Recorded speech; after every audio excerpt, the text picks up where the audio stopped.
Kebahagiaan tengah dirasakan pasangan artis Arie Kriting dan Indah Permatasari atas kelahiran anak pertamanya pada tanggal 1 September tahun 2022.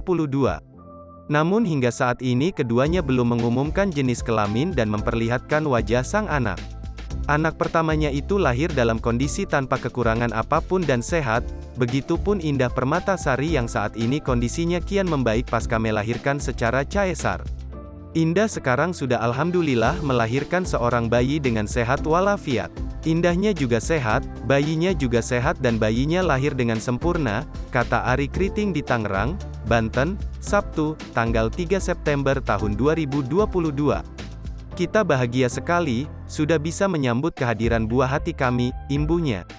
Indah Permatasari mengatakan bahwa rencana sebelumnya ia dijadwalkan lahiran secara normal. Namun sang dokter menyarankan agar Indah melahirkan secara caesar. Awalnya tuh pengennya normal, aku tuh pengen banget normal. Namun ada kendala, bayinya kegedean, jadi akhirnya memutuskan untuk caesar. Kita prioritaskan untuk kondisi si bayi, ucap Indah Permatasari. Bukan masalah caranya sih, terpenting Indahnya selamat, anaknya selamat sehat walafiat, sambung Arie Kriting. Bahkan komika asal Wakatobi ini menceritakan momen lucu ketika menjelang proses persalinan sang istri. Waktu mau kelahiran normal, saya sudah siap di Cakarya, pakai topi untuk jambak-jambak, terang Arie Kriting. Namun ternyata proses persalinan sang anak pertamanya dilakukan secara caesar, sehingga Arie harus menunggu di luar ruang operasi. Cuma karena proses kelahiran operasi, jadi nggak boleh masuk.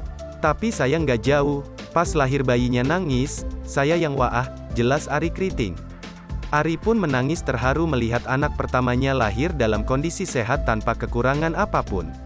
Momen tersebut terjadi ketika Arie Kriting melihat anak pertamanya.